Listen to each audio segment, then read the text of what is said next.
This month we've been working on learning to focus on self. You think you always do, don't you? Okay. The first Sunday we talked about how we can get a desire going and we're really excited about it, and then how we can get distracted by fun stuff that comes along and we go play over there, or somebody else's thoughts and opinions distract us, or just it gets so difficult and we get distracted by that and we just kind of want to give up on our dream. And everybody resonated with that. How have you guys been doing with it? Yeah. Okay. Okay. Well, and you were also given tools like you could just row your boat, just keep rowing, keep focused, remember your heart, keep your eye on your vision, and then you'll stay the course with what you want. Last week, Patrick talked about intuition and our mental thoughts. And that's both aspects of self, but how we need to truly become aware of the intuition that guides us to the higher versus the mental thoughts. How are we doing on that? Good. All right. We have movement. Okay. Today I'm going to talk to you about attitude.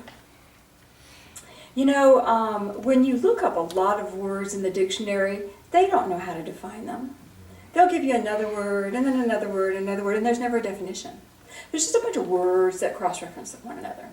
But you can talk to any child, about 7 or 8, they know what attitude is. Because you've been talking about their attitude for a long time. And because they've heard that word based on where they're coming from, they know what that means. You see?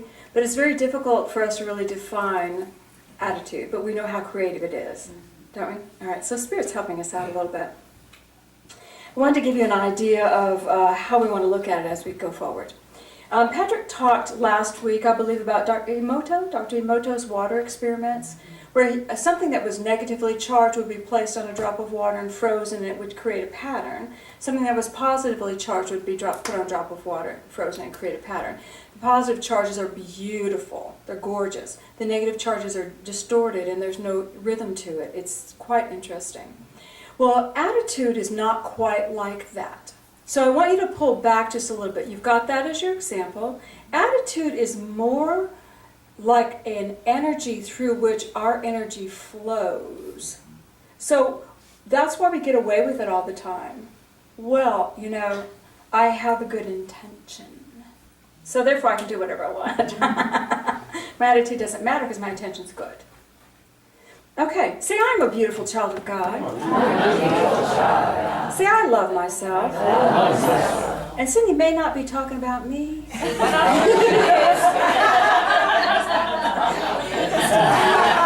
I'm going to take notes anyway. All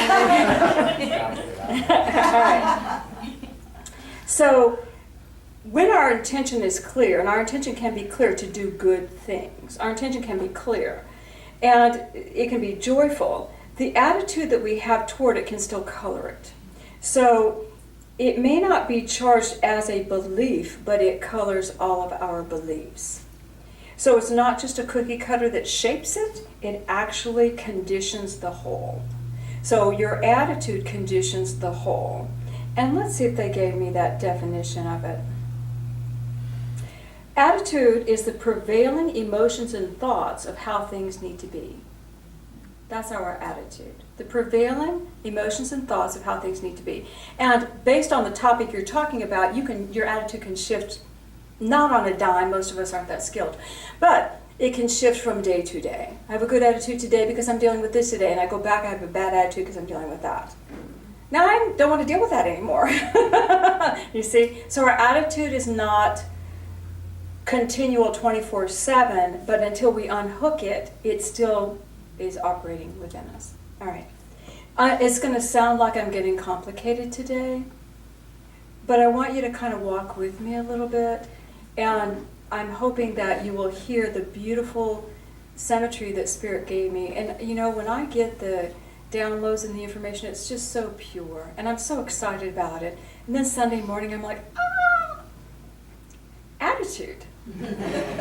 Okay. So, attitude colors, it conditions things. We have good intentions going through a bad attitude, you will get mixed results. And nobody wants to play with you, even though your intentions are good. Has anybody ever been around someone who's making Thanksgiving dinner or something? And they've got all the ingredients and they're cooking for 15 people and they're so excited and everything's ready, and then things start falling apart and they start getting uppity and they're all mad up. And then they're like, ah. And then the people come in and they're like, ah. People come in and they're like smiley. And then at the end, there's leftovers everywhere. And then they're all like, nobody ate. What's wrong with these people? Well, you know, they felt the energy. And that's why nobody ate. Because it colors the result. I mean, when you walk in and you know they were slamming stuff to make that pie, you kind of don't want pie anymore. It's like, I'm going to pass on that pie. And you don't even know why you're passing on the pie. But it's a fact. It happens. So, the prevailing emotions and thoughts of how things need to be. And I'm going to tell you about myself today a little bit, just for examples. When I am on a mission from God, and I have been given something from God, and I need to do this because God asked me to, and I am charged, I am ready, and I am flowing. My attitude towards you may feel like indifference. Get out the way. I don't care what you got going on because I'm on a mission from God. I have this great good intention, but my attitude to serve God supersedes your humanity and your Christed nature. What kind of results am I going to get? They're going to be a little mixed. I'm going to arrive at the end of my mission from God feeling a little angst because I took a little angst with me, you see. Very good intentions, very loving intentions, very true intentions, wrapped in an attitude of I need to do this for God. Above all else, including humanity. All right, you may do that over other things. At least one of you in the room does. All right. We're talking about self-focus. So self-focus should be on self. But which aspect of self? So I wanted to share just a couple of wake-up calls that I had that I think will give us some clarity before we take our next step. All right, when I first started the metaphysical church, I was raised, as you well know, in a somewhat metaphysical environment, and you know me. And I told God I needed a church if I'm going to bring a child into the world. I can do it by myself, but if I'm going to bring a child in, I need a church. David was 2 months old. Do you know how tiny that is? 2 months old. I found a Unity church. So I'm taking this teensy baby every Sunday and putting him in the nursery.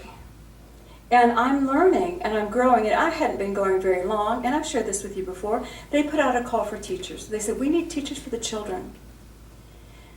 In my responsible self way, I'm a young woman.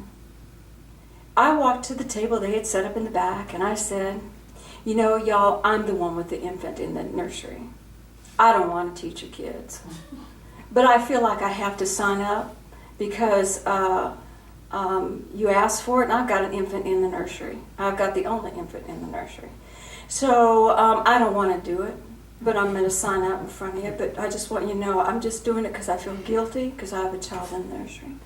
They said, great! Give us your name and number. And I went, no, you didn't, no. I don't want the bad attitude here. I don't want to. I didn't know they'd prayed beforehand. And they'd called forth the perfect teachers to come forward. And they trusted that I would be the perfect teacher. And literally what they said to me was, you know what? That's your problem. God brought you here. We're signing you up. You'll be fine. And I was stunned. My manipulation had not worked. Metaphysicians. I'm telling you. Aren't you responsible for making me feel better? Aren't you supposed to say, well, that's okay, go ahead on? No. They signed me up.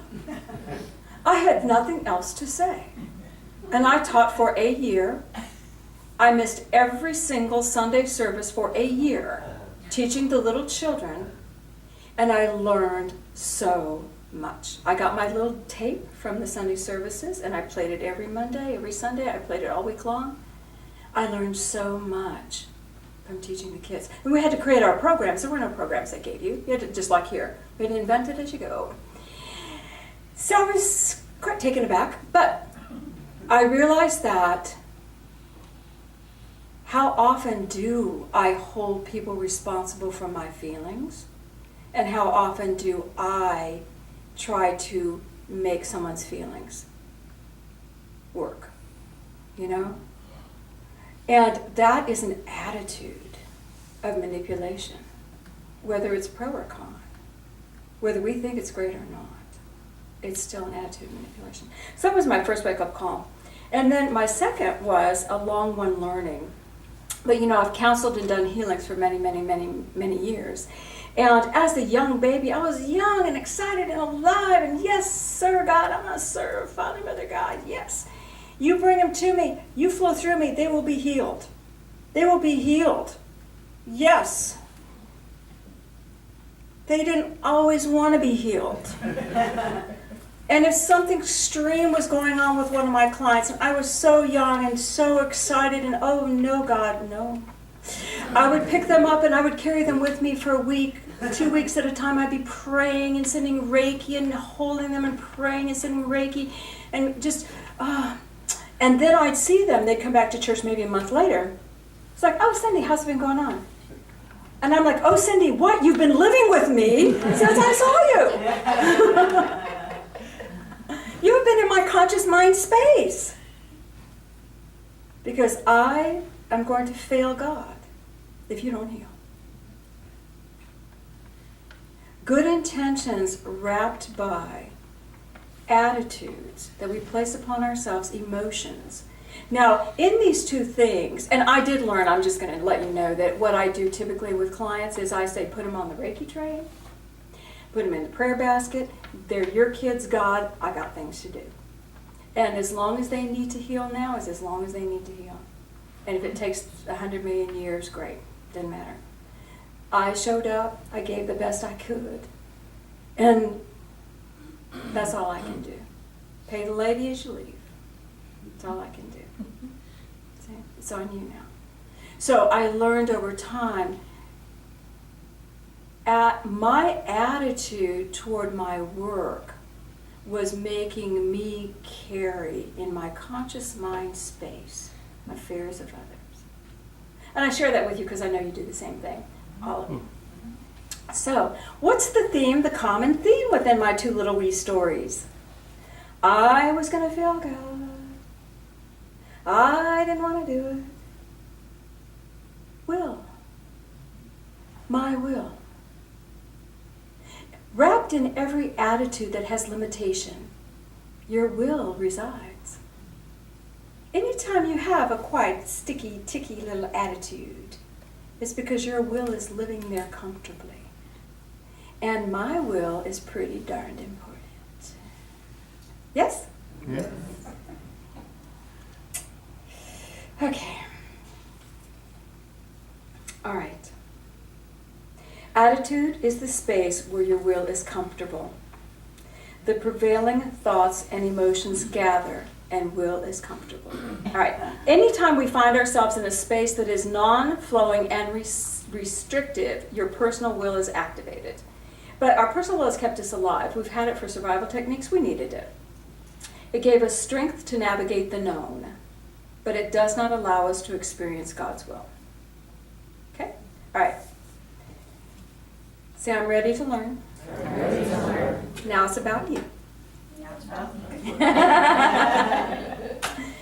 In the New Testament, if we look at Jesus' disciples, who was the disciple that was most in his will? No, and no. When you go back to the stories in Jesus, there's a Jesus in the boys, Jesus in the crew, are helping some people that had experienced tremendous loss. There were the sailors had been killed, and there were widows and children, no means of support. And Jesus said to his crew, open up our coffers, give them everything we have, give them all the money, all the raiment, everything. And then Judas said, we don't even know these people. We don't even know their names. Let's give them part of it. And let's keep part for ourselves so we can be taken care of. And Peter said, what is wrong with you? The master told you to do something. Do it. And he did it. That Judas, right? When Mary is washing Jesus' feet with the expensive oil right before his crucifixion, very expensive oil, and she's anointing his feet, and Judas says to her, Mary, you profligate. You could have sold that oil for a lot of money. Our needs would have been met and we could have given it to the poor. Good intentions, right? Do you not see good intentions? But what will's coming forward? I know better than you how you should live your life. I know better than you, Jesus, how we should handle our money. And so when it came time for someone to betray him, who's our perfect candidate? The accountant. The accountant. Judas the accountant. But he's the perfect candidate because he's always known better how someone else should live. And his will trumps the Christ. Bad Judas, right? Everybody, oh, that bad Judas. Yeah. Now, let's make it minuscule. Let's make it bite-size. How often do you do the exact same thing to your guidance? The exact same thing. Let's not wait, my needs first, even though my higher self is saying, empty your wallet, you got more in the bank, just give what's in your wallet. No. Or buy someone a lavish gift if they're up against something, or anything, or honor that Jesus Christ knows what he's talking about. Honor your Christ knows what it's talking about when you get your guidance. That will that focuses on the known can only see the known. And don't you think Judas had an attitude? Do you think he walked around generous and open? No. Probably not.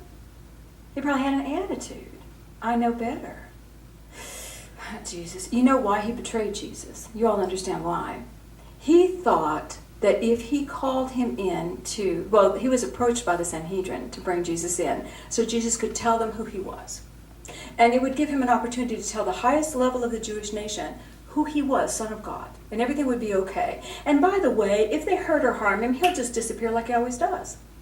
So he set him up for this great demonstration. But it wasn't what Jesus had in mind. He did it for good. It was good intentions, wrapped in attitude, wrapped in a perception, wrapped in self-will. Do you see? All right. When Peter walked on the water, see, I'm done with Judas. I got it. That was a little weak, y'all. So when Jesus is walking on the water, y'all know the scripture in the Aquarian. It's 124. It's in I don't know where it is in the New Testament, but it's in there. I don't know if it's in the Synoptic Gospels or in John. I don't remember at this point. But Jesus is walking on the water, and John sees him and says, "Oh, it's Jesus." It's dark, and there's a little bit of a storm. Jesus and Peter, of all the guys on the boat, is the only one that said, "Jesus, if that's you, call me forward, and have me walk to you." And Jesus said, "Come forward." Peter crawls out of the boat and starts walking on the water. Yay, Peter. Yay, Peter. Where's his focus? It's on the Christ. And then his focus comes back to what he knows, the known. And where does his eye go? Down. And then he freaks out because he does not know where he is. He freaks out and says, "Jesus, Jesus, I'm drowning. Save me, save me." And Jesus grabs his hand and says, "Oh, you've little faith. You were doing it, dude. Why did you look down? You were doing it. You had your eyes on the Christ. You had your eye on the representation of God in your world. You know God. God moves through you. You've already done miracles. What is the matter?" Peter had already done tons of stuff. But this is the moment where the focus of will went from I'm will with God, I'm will with what I know, and what I know ain't enough. My will goes to the known. Got it? Okay. When we live with our will in alignment with God, our attitude is fabulous. Because remember, the definition of attitude is where our thoughts and emotions, the prevailing thoughts and emotions come. And if our will is aligned with God, what prevailing thoughts and emotions will be there? Unlimited thoughts, joyful emotions. Unlimited thoughts, joyful emotions. Are you guys getting it? So your attitude tells everybody where your will is. Oh, caught up in yourself today, are you? Oh, flowing with God. Yay, it'll be a great day. No one is exempt from this service. We all do this. We go back and forth. But if we can remember that my attitude tells me where my will is, that's my key. When I wake up grumpy, oh yeah, I'm out of God's will. I'm in my will. Okay? When I wake up grumpy. And that is a key to let me know what I need to alter within me. And it's okay that you're grumpy, but do you want to stay there? And this is not something that you use for someone else. You're grumpy, get in God will. You use it for you. It's a key for you. So, I got it. All right. When we walk on water, we go into a divine attitude. When we reference our will, we fall into what has been. Now, if you want to stay where what has been is good enough for you, enjoy it. I want more of myself. I want more of myself. When we're walking on water, we are in divine attitude. I want us to really, that doesn't even make sense as a divine attitude. Those two words don't go together, do they? Until now. Put them together. I have a divine attitude. I have a divine attitude. My will is tucked up in this divine attitude. Okay, I have one more little Cindy to share with you. Because you have been on the journey with me. For this last year, and a half, we have been interviewing people to become employed by the church in our office. And I always say, God, when do I do it? God, talk to me. Attitude, can we see our attitude? God, I gotta get somebody in here. And so I'm interviewing and I'm putting the ads out with that energy. I need help. Okay. The last time I was told to run an ad, and I don't recall how long ago it was this year, maybe March. I'm interviewing people. We get a candidate, and I always ask Spirit, tell me, give me yes or no, tell me, because I don't know. I got a girl came in, she was late 40s, early 50s, she was very young and happy, and raised metaphysically, had a not necessarily metaphysical Christian, but we didn't freak her out at all. She knew exactly what we were doing. She types 70 words a minute. She had an accounting background. She had studied spiritual leaders all over the world. And she loved us and she wanted the job. And I loved her too. And I said, God. And I got no. Well, I'm going to bring her back for the second interview anyway. Because maybe I'm not hearing you. She came back for the second interview. She met Bonnie and Patrick, and they loved her. She was wonderful. She wanted the job. She was excited. I'm excited. I got no. Well, I'm going to sleep over the weekend, God, because I know you're going to talk to me about this. Because I may be having it wrong. So I slept on it, and Monday, it was like, you can't make a no a yes. I don't know why it doesn't work. I was heart ached. And I called her and I said, you match everything we need. You fit you tick every box. But I'm getting a no from Spirit and I am so sorry. I am disappointed. She said, I'm disappointed. And I said, I don't know why, but I have to trust the guidance I'm getting. Maybe you need to be somewhere else. I don't know. And I hung up the phone and I bawled like a baby. I cried my eyes out and I was like, God, I give up. I just give up. You know, I'm working so hard trying to hire someone and I just can't. So I came up with this affirmation that I wrote down and I've been using it since. And I will not cry. God, I am no longer waiting until your will matches mine. Thank you. I'm going to say that again because I got it choked on it. God, I am no longer waiting until your will matches mine. I am now in harmony with your will, and I love your will.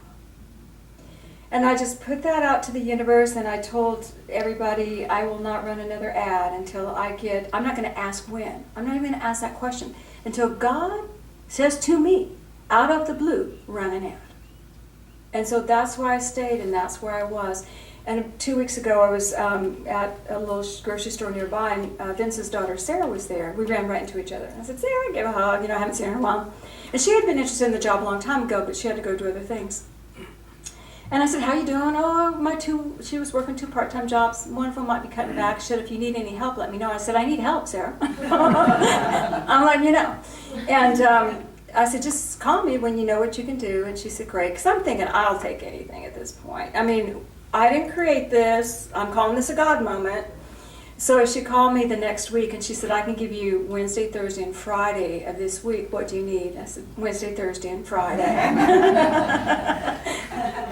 And so she, apparently the accounting job she was in no longer needed her for tax season. So now we have her Wednesday, Thursday, and Friday. And we may even be picking her up on a Tuesday. And so we have her definitely through the summer. And how it works out past that doesn't matter. But I will tell you what the major difference is. My attitude.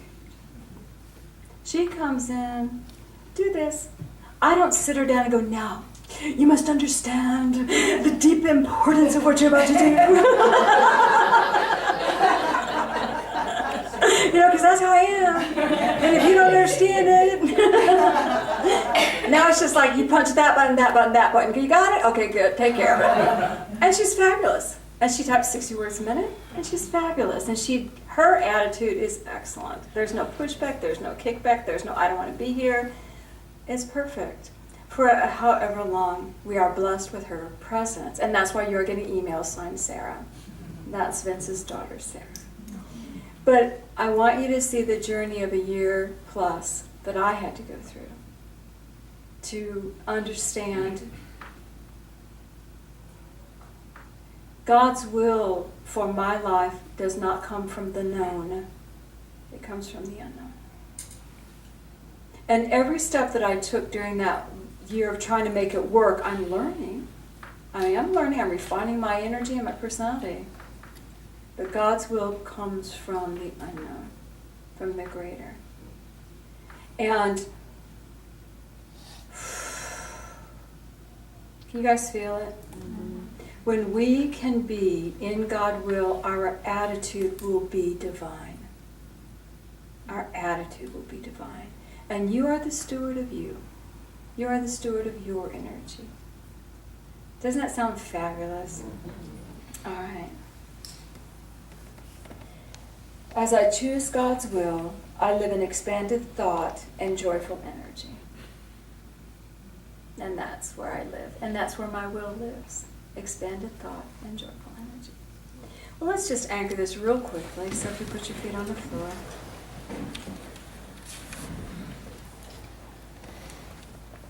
Just breathe. Father, Mother God, I humble my heart. I know you. The light, the love, the energy. And I ask that you pour through each person here today with that light, that love, and that energy. And Father, let us feel for just a moment your will. And I would invite every one of you, just feel your heart and feel the love in you. You're God's child. And I want you to feel God's energy permeating to be one with your heart. Ask, imagine, image, and feel the peace.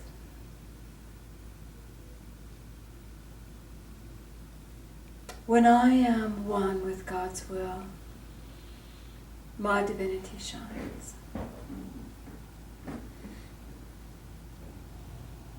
And I am not afraid. And just feel it for a moment, moving through your heart center, out through the arc field. Feel all of the love around you, all of your angels, guides, and teachers.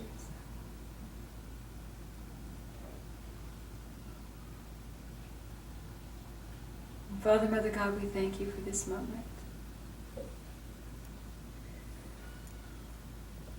There is only love.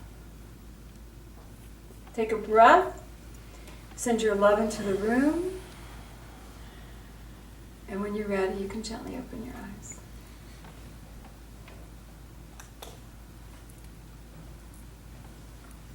Could you feel it?